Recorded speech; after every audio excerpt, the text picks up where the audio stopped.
Bienvenidos a Fe al Día, con la bendición de Dios y el respaldo de Jesús TV. Información con veracidad y fidelidad sobre los acontecimientos más relevantes en nuestra iglesia. Presentado por los esposos Coronado Pineda y junto a usted recorremos este camino de fe. Fe al Día, una voz de esperanza, formación y evangelización. Bienvenidos.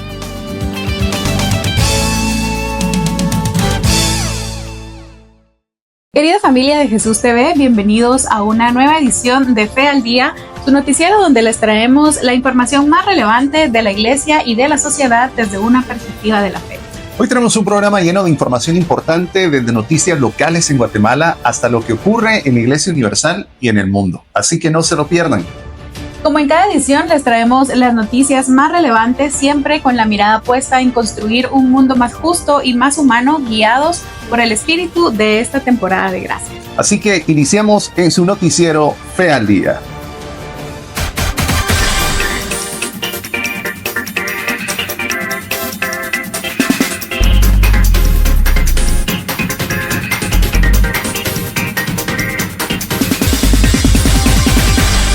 De febrero de 2013, Benedicto XVI anunció su intención de renunciar al papado el día 28 de febrero a las 20 horas, hora de Roma. La decisión del pontífice de renunciar como jefe de la Iglesia Católica lo convirtió en el primer papa en renunciar al cargo desde Gregorio XII en 1415. A partir de este momento se da la apertura de la sede vacante. Para la apertura del cónclave 2013, el colegio cardenalicio estaba conformado por un total de 207 cardenales, de los cuales aquellos que contaban con 80 años o más de edad en el momento de ser declarada la sede vacante no podían votar en el cónclave, aunque sí podían ser elegidos, de acuerdo con las reglas establecidas por el Papa Pablo VI en la Constitución Apostólica Romano Pontifici Eligendo, promulgada el 1 de octubre de 1975 y modificadas posteriormente en 1996, 2007 y finalmente 2012 por el Papa Benedicto. Por tanto, 90 cardenales no pudieron votar, aunque podían ser elegidos, mientras que los 117 cardenales restantes eran tanto elegibles como electores. El cónclave sería abierto el martes 12 de marzo del 2013 a las 19 horas con 42 minutos hora de Roma, cuando sale el humo resultante de la quema del primer escrutinio. El resultado sería negativo. Al día siguiente, el miércoles 13 de marzo, la segunda y tercera votación sería a las 11:40 hora de Roma. Nuevamente se produce fumata negra, por lo que ninguna de las dos votaciones de la jornada matutina dieron por resultado la elección de un pontífice. Sin embargo, sería hasta la quinta votación a las 7:05 hora de Roma cuando se produce la fumata blanca. El nuevo papa es el cardenal argentino Jorge Mario Bergoglio, arzobispo de Buenos Aires, quien adoptó el nombre de Francisco. Sería el primer latinoamericano, el primer americano y el primer papa jesuita. El anuncio sería dado por el protodiácono Jean-Louis Turán con las siguientes palabras: Anuncio vobis gaudium magnum, habemus papa. El 14 de marzo del 2013, un día después de ser elegido, el Papa Francisco celebró su primera misa como pontífice en la Capilla Sixtina. Lo hizo alternando latín e italiano sin la ayuda de escritos, con un tono didáctico y gesticulando abundantemente. Aquí empezaría el pontificado del Papa Francisco, Francesco. El 7 de junio del 2023, después de haber realizado la clásica audiencia semanal, el Papa se dirigió hacia el Hospital Gemelli para ser sometido bajo anestesia general a una laparotomía y cirugía plástica de la pared abdominal con prótesis. Se informó que la operación duró casi 3 horas y se desarrolló sin complicaciones. El 7 de diciembre de 2024, mientras estaba en la Basílica de San Pedro celebrando un consistorio para la creación de nuevos cardenales, Francisco fue visto con una gran hematoma en el mentón. El hematoma se produjo cuando Francisco se golpeó el mentón con una mesita de noche la mañana anterior. El 16 de enero del 2025, el Papa Francisco sufrió una contusión en el antebrazo derecho tras caerse en la casa de Santa Marta. Un portavoz del Vaticano aclaró que el Papa no se había fracturado el brazo, sino que lo tenía inmovilizado mediante el uso de un cabestrío como medida de precaución.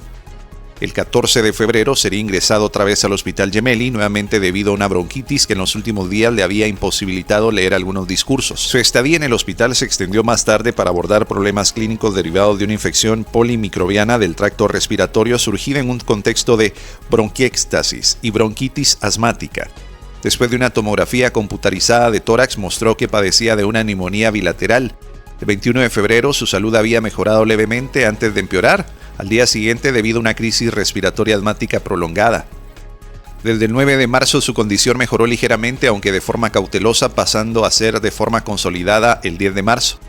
El 19 de marzo se informó que Francisco ya aún utilizaba ventilación mecánica nocturna y sus médicos afirmaron que su infección pulmonar estaba controlada, aunque no erradicada. Sería dado de alta del hospital el 23 de marzo, inmediatamente después de reaparecer públicamente y saludar a la multitud presente desde su balcón. Su equipo médico había anunciado su alta el día anterior, pero detalló que debería cumplir una larga convalecencia, de al menos 2 meses. Después de que Francisco fuera dado de alta, se reveló que su equipo médico consideró la posibilidad de suspender el tratamiento tras la crisis respiratoria de broncoespasmo que sufrió el pontífice el 28 de febrero. Sin embargo, hacia las 5:30 del día lunes 21 de abril, el Papa comenzó a mostrar los primeros síntomas de malestar y más de una hora después entró en coma. Finalmente falleció a las 7:35 de la mañana de ese mismo día, a los 88 años, en su residencia de la Casa de Santa Marta, en la Ciudad del Vaticano, según anunció el camarlengo Kevin Farrell. Con profondo dolore devo annunciare la morte del nostro Santo Padre Francesco. Alle ore 7:35 di questa mattina, il Vescovo di Roma Francesco è tornato alla casa del Padre. La sua vita tutta intera è stata dedicata al servizio del Signore e della sua Chiesa. Ci ha insegnato a vivere i valori del Vangelo con fedeltà, coraggio e amore universale, in modo particolare a favore dei più poveri ed emarginati. Con immensa gratitudine per il suo esempio di vero discepolo del Signore Gesù, raccomandiamo l'anima del Papa Francesco all'infinito amore misericordioso de Dio uno e trino. Causa de su fallecimiento fue un derrame cerebral y complicaciones posteriores, esto tras haber luchado con diversos problemas de salud las semanas anteriores a su deceso. Su última aparición ante los fieles sería solamente 15 horas antes de su fallecimiento, precisamente dando un breve discurso por el domingo de resurrección ante más de 5,000 personas. En su último discurso clamó por la paz mundial diciendo: "No puede haber paz sin libertad de religión, libertad de pensamiento, libertad de expresión y respeto por las opiniones de los demás". Su última bendición compartida fue el Urbi et Orbi. El mismo día de su muerte, a las 20 horas, tuvo lugar el rito de constatación de su muerte en la capilla privada de la Casa Santa Marta.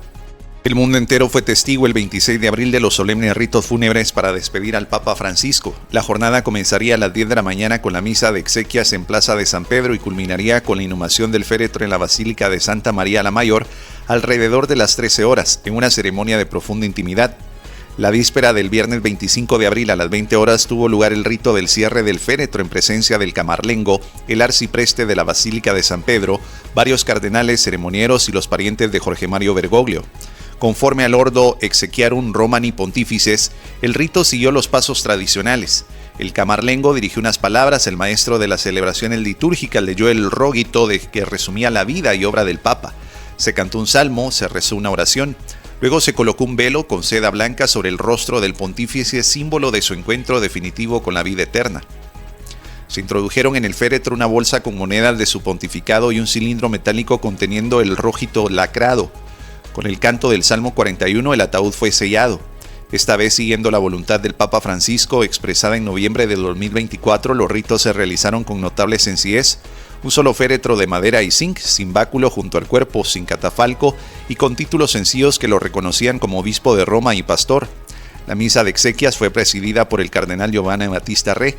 La procesión de entrada, los sediarios pontificios llevaron el ataúd seguidos de diáconos y cardenales revestidos de ornamentos rojos, color que evocaba el martirio, signo de haber dado su vida por Cristo. Durante la celebración, la liturgia se desarrolló principalmente en latín, aunque algunas partes se proclamaron en inglés, español, francés, árabe, portugués, polaco, alemán y chino.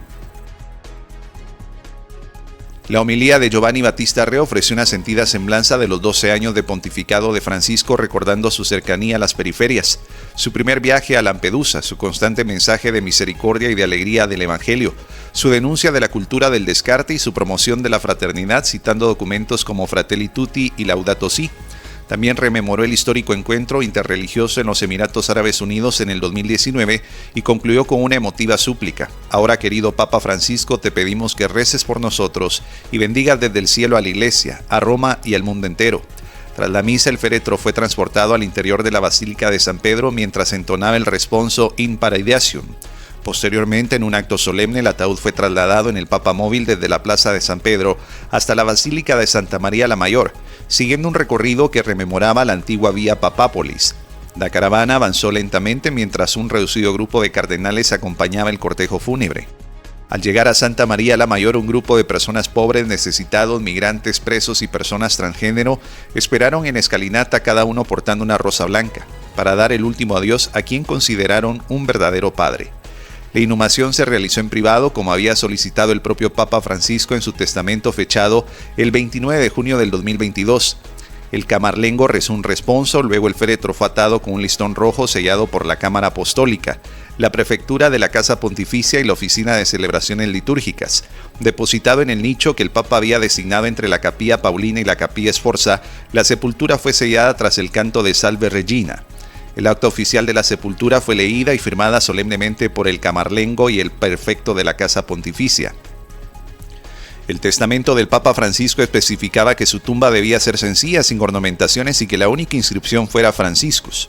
También establecía que los gastos del funeral serían cubiertos por un benefactor anónimo.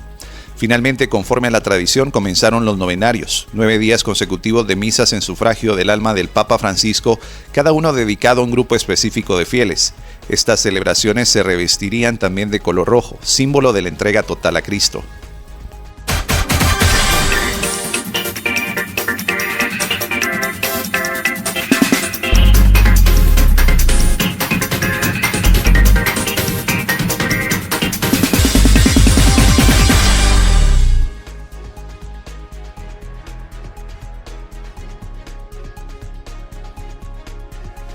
Por ejemplo, en San Mateo capítulo 16, versículo 18 y 19, Jesús le otorgó el nombre de Pedro, prometiendo edificar su iglesia sobre él y le entrega las llaves del reino de los cielos, símbolos de la autoridad.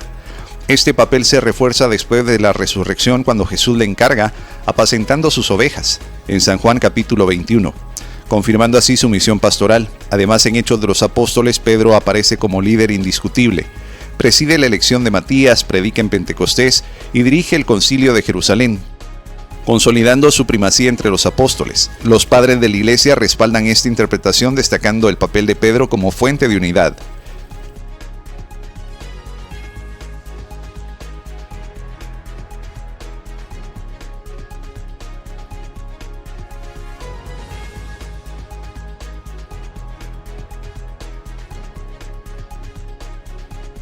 Y justo después de los 9 días entramos al cónclave.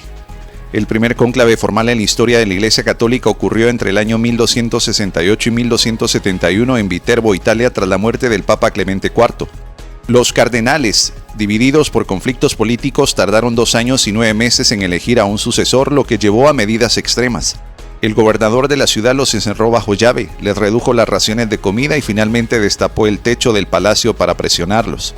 Finalmente eligieron a Gregorio X, quien para evitar futuras demoras estableció en 1274 las reglas del cónclave mediante el decreto Ubi Perilicum.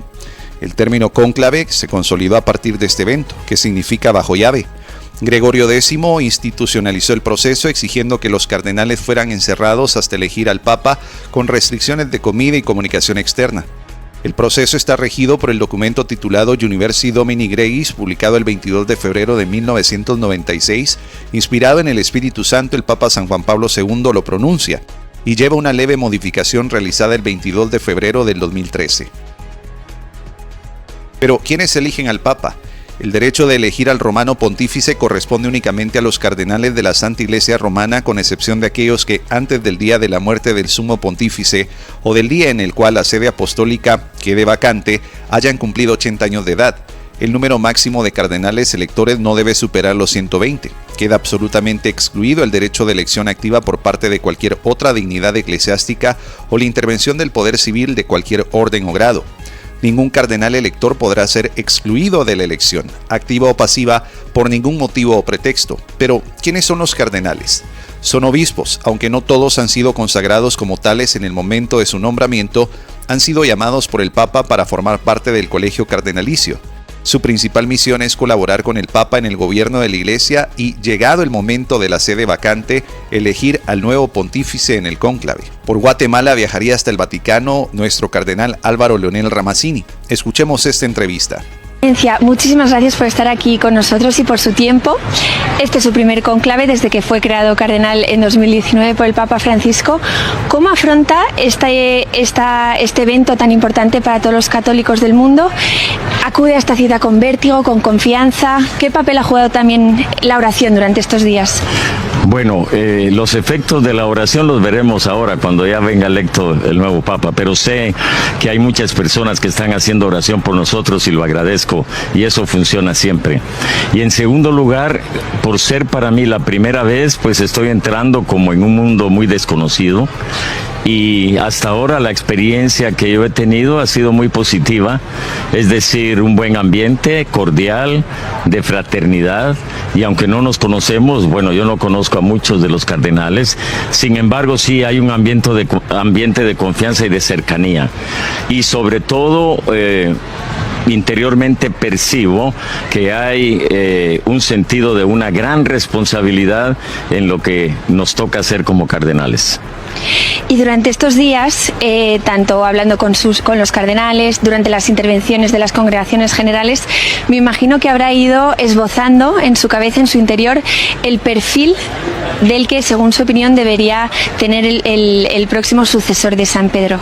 ¿Podría decirnos un poco de esos valores o cualidades que ha definido durante estos días? Bueno, para decir la verdad, no lo he pensado, de verdad, no lo he pensado, porque yo pienso que en el transcurso del cónclave, pues indudablemente el Espíritu Santo iluminará mi cabeza y moverá mis pensamientos, pero más que todo, sí he estado yo pensando en lo que ha sido todo el camino de continuidad de los últimos papas, comenzando con el Papa Pablo VI, a quien yo conocí cuando yo era estudiante aquí en Roma, que vine a estudiar, y luego, bueno, el periodo tan corto del Papa Juan Pablo I, pero luego después fui hecho obispo por el Papa San Juan Pablo II, y entonces eso me involucró muchísimo más siendo obispo en todo lo que él hacía, cuando vino a Guatemala 3 veces, conocer todo su magisterio social, sobre todo cuando vivíamos en Guatemala una situación de persecución abierta contra la Iglesia, y él vino para darnos ánimo, y luego después la continuidad con el Papa Benedicto, a quien también pues pude saludar en una visita ad limina. Era otro estilo, era sí, otra, diríamos, actitud, pero siempre muy positiva. Y claro, luego ahora con el Papa Francisco. Los cardenales electores, desde el comienzo del proceso de la elección hasta que éste tenga lugar y sea anunciada públicamente, deben abstenerse de mantener correspondencia epistolar, telefónica o por otros medios de comunicación con personas ajenas al ámbito del desarrollo de la misma elección. El 7 de mayo a las 10 de la mañana tuvo lugar en la Basílica de San Pedro la solemne Santa Misa pro eligendo Romano Pontífice, en la que la Iglesia imploró la asistencia del Espíritu Santo en el proceso de elección del nuevo sucesor de Pedro, arrancando así oficialmente el momento del cónclave.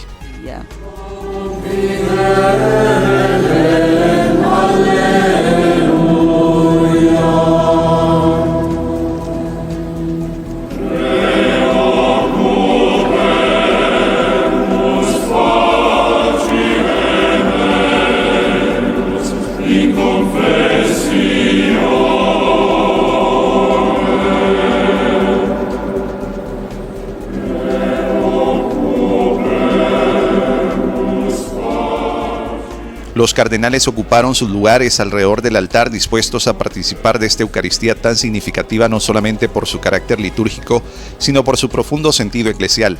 La misa fue presidida por el cardenal Giovanni Battista Re, decano del Colegio Cardenalicio. Las lecturas proclamadas serían tomadas de la carta a los Efesios, capítulo 4, versículo 11, donde se menciona cómo Cristo dio a la Iglesia apóstoles, profetas, evangelistas, pastores y maestros para la edificación del cuerpo. Y también el Evangelio sería según San Juan capítulo 15 del versículo 9 al 19, en el cual Jesús habla de la permanencia de su amor y del mandamiento de amarse los unos a los otros como Él nos ha amado. En su homilía el cardenal evocó los ejemplos de las primeras comunidades cristianas tras Pentecostés, comunidades unidas, perseverantes en oración, guiadas por el Espíritu Santo. Invitó a los presentes y a toda la iglesia a orar intensamente invocando al Espíritu Santo para que conduzca a esta elección, dejando de lado los intereses personales y confiando plenamente en la voluntad divina. El decano también aprovechó para recordar que la unidad de la iglesia no es uniformidad, sino comunión viva, y exhortó a los cardenales a velar para que la iglesia siga siendo una verdadera escuela de comunión y casa para todos. También se refirió a la última cena como el momento donde Cristo instituyó el mandamiento nuevo del amor y pidió a los suyos la unidad.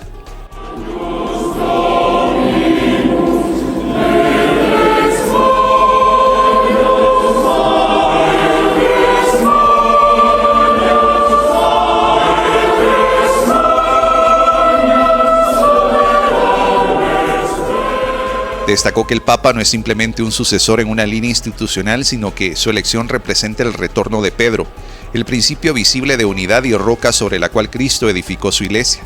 Aprovechó también para citar al Papa San Juan Pablo II, quien recordaba la gravedad del voto en el cónclave como acto de conciencia ante Dios y ante la iglesia.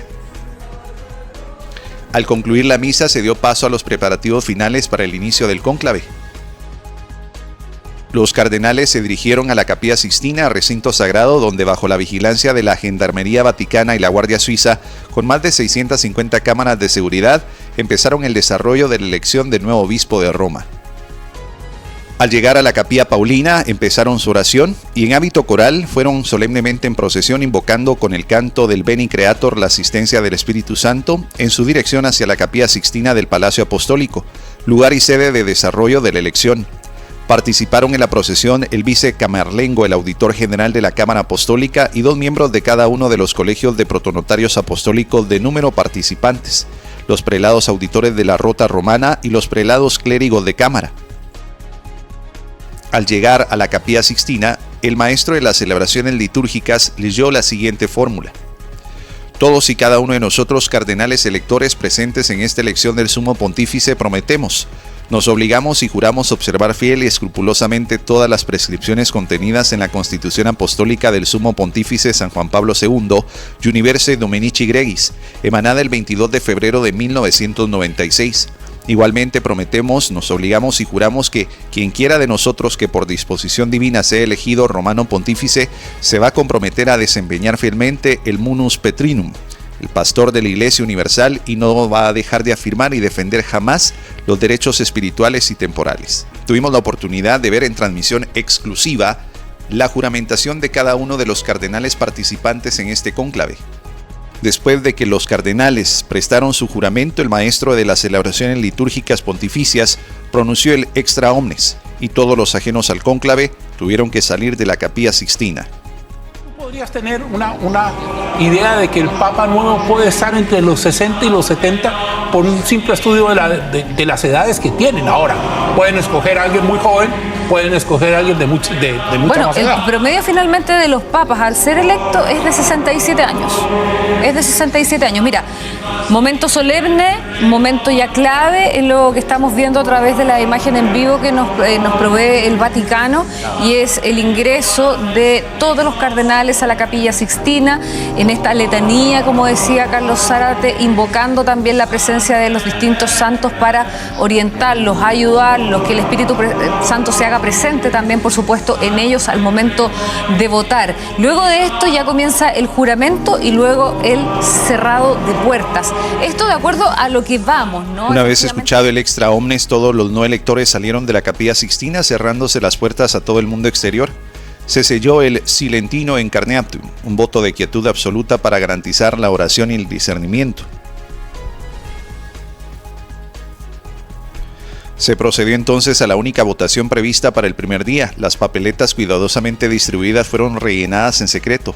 Cada elector, al depositar su voto en la urna, pronunció el juramento: pongo por testigo a Cristo Señor, el cual me juzgará, de que doy mi voto a quien, en presencia de Dios, creo tiene que ser elegido. Los escrutadores contaron los votos, no se alcanzaron los 2/3 requeridos, 89, y por tanto no hubo elección. el humo negro ascendió sobre la plaza de San Pedro como un suspiro contenido de la iglesia. Para el primer día, el martes 7 de mayo, aún no había papa. La elección del cardenal Robert Francis Prevost como el nuevo romano pontífice bajo el nombre de León XIV no solamente es un gesto de sucesión eclesial, sino también un signo profundo de continuidad evangélica. En él la Iglesia ha reconocido no solo a un pastor sabio y experimentado, sino también a un discípulo convencido de la visión sinodal y la misericordia que marcó el pontificado del Papa Francisco. Prevost no es un recién llegado al corazón del Vaticano. Como prefecto del dicasterio para los obispos y miembro de la Orden de San Agustín, ya había demostrado su capacidad para escuchar, discernir y servir con humildad. Su papel fue clave en la elección de obispos de todo el mundo, favoreciendo perfiles pastorales antes que administrativos y siempre atentos al clamor de los pobres, como lo enseñó Cristo. Desde el inicio de su ministerio petrino, León XIV ha dejado claro que la sinodalidad no es una moda eclesial ni una estrategia pastoral, sino es el modo de ser iglesia.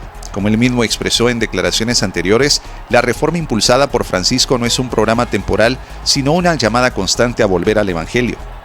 El nuevo Papa ha comprendido que el corazón del Evangelio late más fuerte que el amor preferencial por los pobres. León XIV ha heredado de Francisco no solamente las palabras, sino el espíritu de una iglesia que no teme ensuciarse las manos, que se arrodilla junto al sufriente y que no guarda su tesoro en estructuras o poder, sino en el amor vivido con sencillez.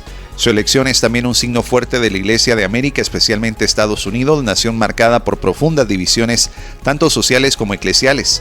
Prevost, aunque estadounidense, es un hombre profundamente latinoamericano en su sensibilidad por su larga misión en Perú, donde fue obispo de Chiclayo. Ahí aprendió a ver el rostro de Cristo en los pobres y a confiar en la fe viva del pueblo. Mi nombre es Jennifer Márquez, desde Lima, Perú. Estamos muy emocionados por este nombramiento del Papa León XIV. Es un sacerdote que ha entregado su vida aquí en el Perú. No es el único extranjero que al llegar a nuestras tierras se enamora de nuestra patria, se vuelve peruano, se nacionaliza peruano. El sacerdote Robert Prevost agustino, él estuvo 40 años en nuestra tierra, en el obispado de Chiclayo, y ahí él se hizo peruano. Entonces conoce muy bien nuestro sufrimiento, lo que pasamos los peruanos. Él realmente de un alma muy noble y de recto proceder, realmente en todo, siempre cordial y amable con la gente.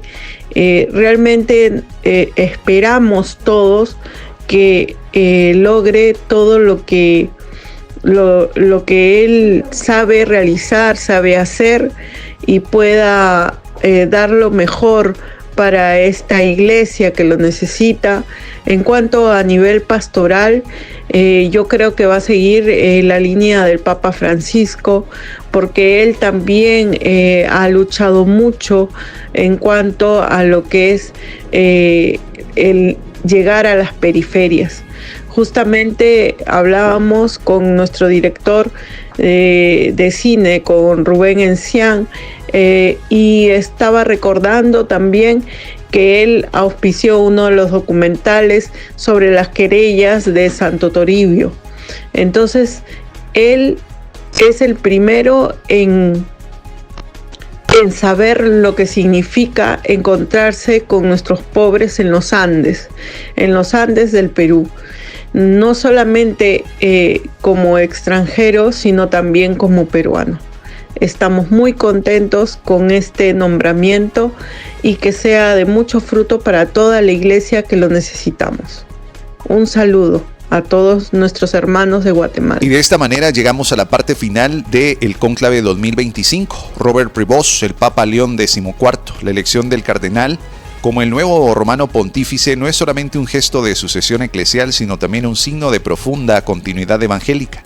En él, la Iglesia ha reconocido no solo un pastor sabio y experimentado, sino también a un discípulo convencido de la visión sinodal. Gracias por acompañarnos en este nuevo episodio de Fe al Día por Jesús TV. Que estas noticias nos inspiren a vivir nuestra fe con más compromiso y con más amor.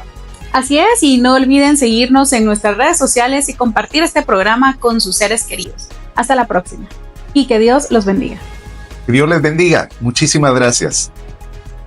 Esto fue Fe al Día. Gracias por acompañarnos en este espacio donde juntos nos mantenemos informados y fortaleciendo nuestra fe. Desde Jesús TV seguimos con el compromiso de evangelizar y comunicar con verdad y caridad, porque la presencia de Dios es una realidad que queremos compartir con todos. Nos despedimos, pero seguimos en este camino de fe. Nos vemos en la próxima emisión de Fe al Día. Que Dios le bendiga.